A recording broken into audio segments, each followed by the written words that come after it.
Going on YouTube, we back. Another day, man, another video. Trying to get this cutter squared away, man. We're just doing the small stuff right now. Steady, just working at it. Steady, just trying to keep something, you know, going with it. Just the small touches right now, because pretty much all the major stuff is there. But right now, we finna get ready to bust this steering wheel down and try to get this black leather off, because y'all see the steering wheel black, and there ain't nothing black on this car. So we went ahead and grabbed some leather off Amazon that I'm probably gonna use the leather on the steering wheel as same as when I do my kick panel music. I'm gonna buy just the regular, already pre-made kick panel pods and just probably put some speakers in there on both sides. I'm gonna get those. But right now the goal is really just to get this cover off. Because like I said, the entire inside of this car is gray all the way around. So this black just ain't gonna work out. So we're gonna have to go ahead and get that off. I already took a bunch of the screws out of the back. This guy, a bunch of screws in the back. I'm trying to figure out how many more I got left. I got that one. Yeah, I think I took them all out. I may have one or two left. Maybe just the one. But I gotta get the screw out. And once the screw is out, I can go ahead and pull the cover off. Because I went ahead, like I said, took the other ones out. We just gotta pop this one off. I think this may be the last one. If not, it might be another one. Little T10. I know it's an Allen head, but you can stick a T10 in there and get it off as well. I'm trying to see if I got any more. That one's out.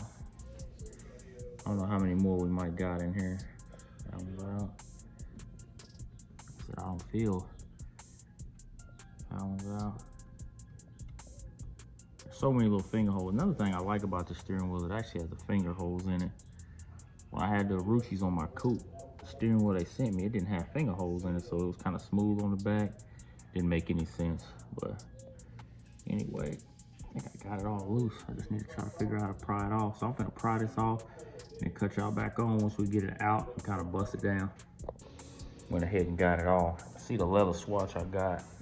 It was pretty big. This was like 10 bucks on Amazon, but the leather is a better look with the gray, as y'all see. Once I get this steam cleaned out, man, and deep clean, it's gonna look like a totally different interior, especially once we get the Dakota digitals in, which ain't happening no time soon, but once we get them in, it's gonna be nice. But what I think I'm gonna have to do is I'm gonna take all this old leather off of this, and what I'm gonna do is I'm gonna use the edge of the line of this, fold it out flat, and I'm gonna kind of mask it down to this.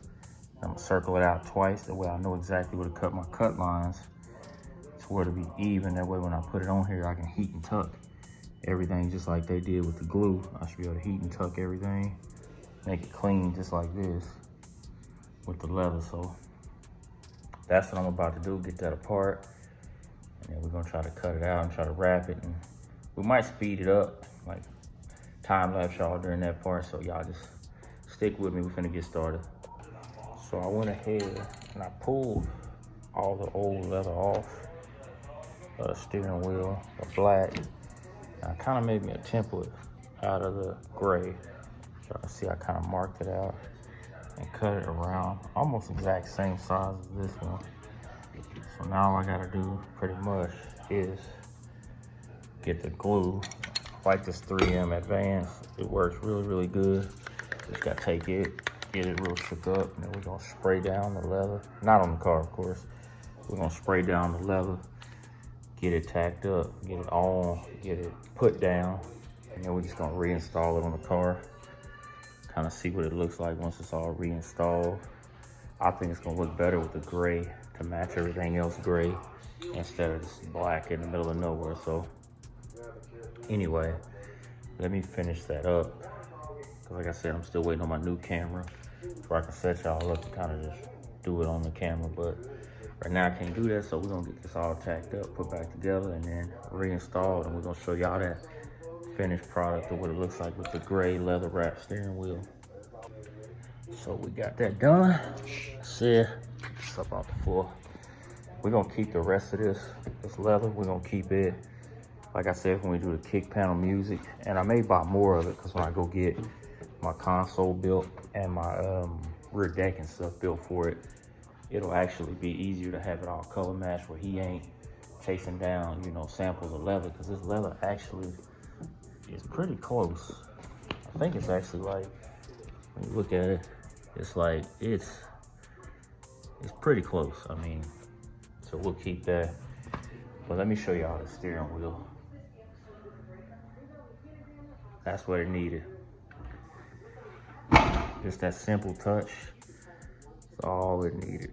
The gray leather, and it actually went on pretty easy. I'm gonna still let it sit overnight, let the glue dry out. But that looks so much better than having this black piece on there. And the black just didn't fit. I think that makes it look super clean, makes it look more of a, you know, custom look, the classy, clean look. What y'all think? Should have left it black? Or should I went ahead with the gray? I think the gray looks super, super killer like that. That's perfect. That way when the console's in, the deck's in, everything's lit up, the kick panel music's all lit up. I think it's gonna be one of them ones. I think this build, honestly, in my opinion, it's gonna be a lot cleaner and simpler than my T-top was, but there will be another T-top coming soon. Only thing I have to do, I know now, pretty soon, is gotta get these doors lined up to where it's not sagging like that. As you can see, it's got a little sag to it. But then again, I may not. I probably will, probably won't. Just, I don't know. Because at the end of the day, I'm trying to keep this car really cheaply built. Because once again, it's just an 86 Cutlass. I love it. I think it's super cool. And I think it's turning out really, really good. But I don't want to put a ton of money into this car to where I'm like, okay, yeah, I got 20, 30 grand invested into a car that I can't get back if anything ever happens. So I try to keep it on a reasonable price when building an old school, because I'm not one of those guys getting into a contest of how much money can I spend and put in this car. It's just not gonna happen. So anyway, show y'all that steering wheel one more time. Man, that looks good. I think I did great with that, man. Y'all like, comment, share, subscribe, man. Tell me what y'all think about that steering wheel. Just another quick video for y'all today. Like I said, my goal is to do something to this car every day, if not every day, every other day. And we're making progress on it. We got the back adjusted, no more rubbing. We up. Pretty soon we're gonna get all the stuff painted underneath the bottom. I don't know if we're gonna paint it black or what color. I think we're gonna paint all the undercoat in black. Suspension and everything except for the front. I plan on taking that all off and doing the UMI sway bar and end links, and then the stiffening bar in the front. Same with the back. So y'all let me know what y'all think, man. Another small update. Y'all like, comment, share, subscribe, man. We're gonna catch y'all in the next video.